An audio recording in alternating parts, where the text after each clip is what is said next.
Hey everybody, welcome to our first video for nuclear decay. It's one of those things that I should teach you in an AP Chem class, or at least give you an overview of, but we don't have time to spend class periods on it.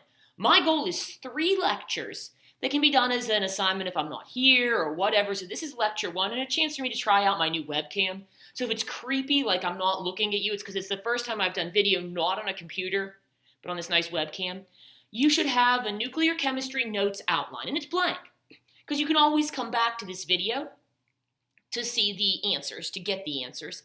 Your practice problems in the packet labeled practice would be done.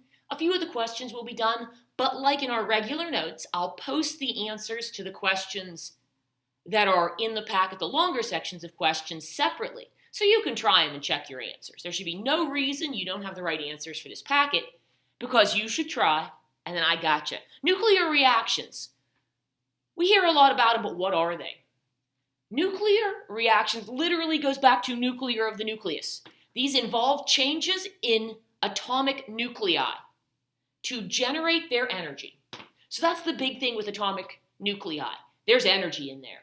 Nuclear reactions change these nuclei, release the energy. Nuclear chemistry studies these reactions. It's the study of nuclear reactions. Nucleon is a weird word. I didn't like nucleon. I don't use that word. But what it is, it's just a subatomic particle found in the nucleus. Where is it located in the nucleus? That's why it's a nucleon. It should be a nuclein, but it's a nucleon. Subatomic particles that are nucleons, protons, neutrons. You know that. The electrons go round and round outside, and the protons and the neutrons live in the nucleus. Atomic number is going to be a thing. It's the atom's number of protons, remember? And for some reason, we call it Z, not A, I don't know. Isotopes. We did isotopes. Atoms of the same type. That means they have the same number of protons, but a different atomic mass. How do you get a different atomic mass? You have a different number of neutrons. Neutrons and protons, your nucleons, are the particles with mass. Electrons, we can say, nah, not really to their mass. Just really little. So when we write isotopes, you can write them out like C12, C13, and whatnot. You can do this. Or you can write them like the cool nuclear way. The cool nuclear way is your symbol.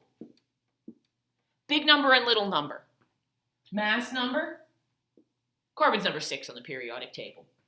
So, 13 and 14. Because if you remember, it's going to be your symbol, and then I always have to think on this, my atomic number is actually Z. Mass number, atomic number. Radionuclides. This is a thing also. The nuclides that are radioactive give off particles, break down and release particles. That's the big thing. That's how you can tell. If you've ever seen a Geiger counter, it reads particles being given off. It reads radioactivity as things break down. A nuclide, and I hate this word too. I'm being so fussy. It's a nucleus containing a specified number of protons and neutrons. So it basically describes the state an atom is in, the protons identify, and the neutrons can change. So it describes totally what's going on here. Radioisotopes, atoms containing radionuclides. So that's going to be where the decay occurs. So question 21.7 is a practice. Let's just do this. Indicating number of protons and neutrons in the following nuclei. Manganese. My bottom number is always going to be my number of protons, so 25 protons. To get my number of neutrons, it's mass number minus atomic number, 55 minus 25. So manganese there has 25 protons and 30 neutrons. Mercury. If I go to my periodic table, mercury's number 80, so it's got 80 protons. You always get your number of protons from the number on the periodic table that identifies the atom. 201 minus 80 is 121. 80 protons, 121 for neutrons. Potassium, 39. 39 is its mass number. That's what writing it that way says. So I go to the periodic table, potassium, 19 protons. 39 minus 19 gives me 20 neutrons. And that's your first review, kinda, jammed in like that. We're going to talk decay next. Decay is what makes radionuclides cool. They break down. And there are different kinds of decay. It's not just a one-shot thing. You get all kinds of cool decays, and there are some particles you may not have even heard of. I was like, what is that thing? When I saw. So, alpha decay. First letter of the alphabet. Let's start with alpha decay. My excess energy is released as what we call alpha radiation. An alpha particle. If you remember Rutherford's experiment, he shot alpha particles at gold foil. And they were repelled by the positive nucleus because the alpha particles are positive. I can tell you that an alpha particle, you can say it's a helium-4 nucleus. You go, what? Helium-4. Helium has an atomic number of 2, a mass number of 4. Helium-4. Now, what would happen with this? How does it get to be positive? It's lost 2 electrons. Helium would have 2 electrons with its 2 protons. So basically, it's kind of like a naked helium nucleus. Because it's lost those 2 electrons, it's got a pretty nice positive charge for being so small. So this would be my full chemical symbol of an alpha particle. It's just helium. No, we can't see it doesn't have electrons, but it doesn't. So an example of alpha decay is given there. Notice I start with radon. Radon is a decayable. It's a radioactive nuclide. There it is. And what am I going to do to get the new thing from it? I'm literally going to subtract 4 from the top, 210 minus 4.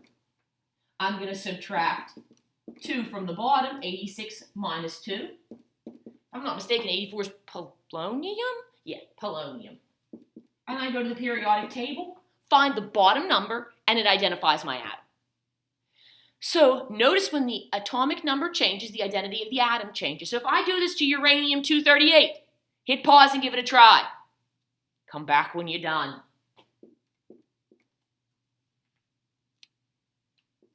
I'm still writing. Okay. And I'm at it. I got it. So all I want to do is subtract 4 from the top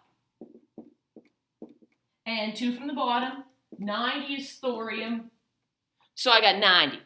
I got thorium. Thorium-234. This always works for alpha decay. Isn't that nice? So for beta decay, alpha, then beta, and then gamma. First 3 letters of the Greek alphabet. Beta particle. A beta particle is just a high-speed electron. We can make a chemical symbol like this for electron. Hold on, just grabbing my eraser. We can make a chemical symbol like that for the electron, too. Sort of, I almost feel like it's made up, but you'll see an electron written like that. It's interesting. So, what particle is released during beta decay? Well, beta particle right off the bat is defined as a high-speed electron emitted by an unstable nucleus, so the particle released is the electron. What's cool is, in releasing this electron, we make a proton from a neutron. That's crazy. They're made of the same stuff. If you get into quarks and whatnot, you just sort of rearrange. So particles created from a neutron. Yeah. Example of beta decay. What we got there, we got some carbon. We're going to make some beta decay. So I'm going to release my electron. I guess I don't need that. The text says no. I always want to put it there. So what happens? So nothing changes at the top. This is like basic math. If I'm going to make a -1, 7 plus -1 works there, but look what I've done. I've changed the identity of my element. Again, I've gone from carbon to nitrogen. Yeah. Do the same thing for your sodium-24. Hit pause. Hit pause. I keep writing.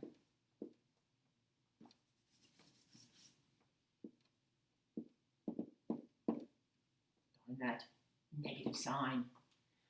All right. 24 didn't change, so the mass doesn't change.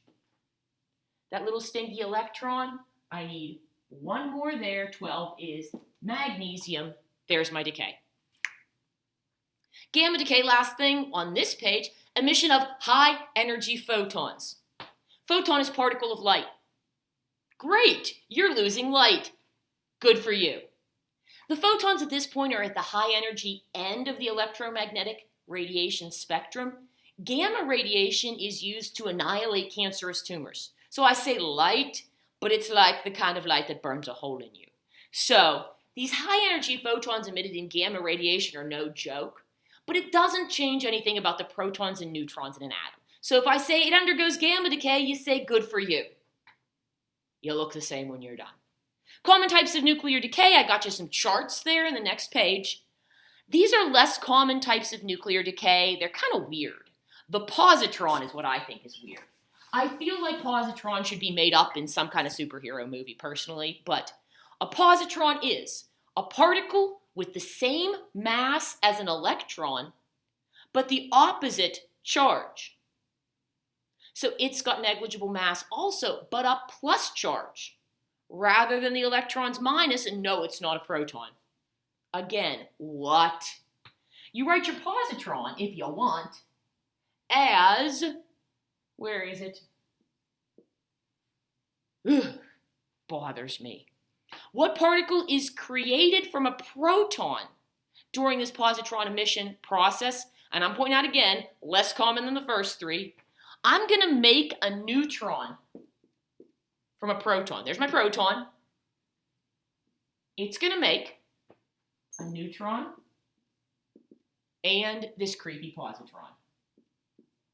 Notice, top adds up to 1, bottom adds up to 1. Creepy. Example of positron emission, you got it. You've got the 15 and 8 for oxygen, and you do the same thing. The top doesn't change. 15 plus 0 is 15. Great. So, what did change? I got 15 and 8 and oxygen. It's going to make, okay, well, I'm going to do this first. I don't know if I have it written this way on your paper or not, but I'm going to put that little positron first and say that 15 and 0 is 15. I'm going to say that what plus 1 is 8. 7 is not oxygen anymore. 7 is nitrogen. Do your practice for magnesium 23.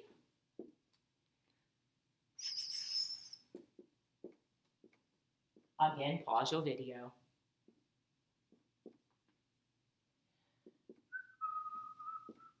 (23 plus 0 was 23, 12, and 1. Ooh, I lose 1 here. That looks better.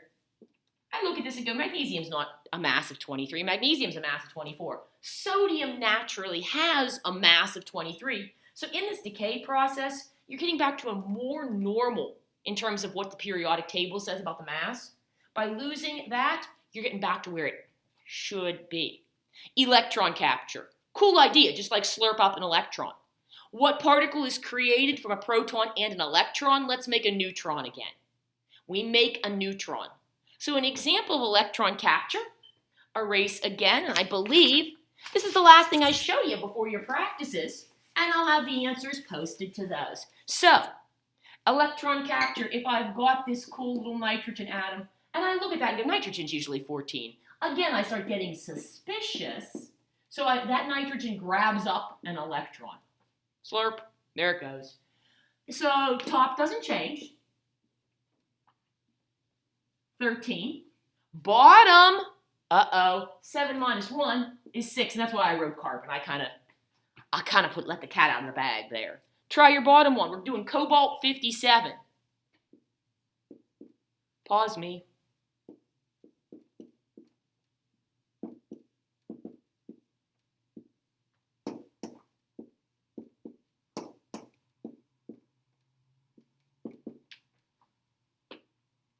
Yeah, there you go. That's lesson 1 in nuclear decay. Give your practice a shot, try your answers, check them out, ask questions if you got them later, and we'll do patterns of nuclear stability next.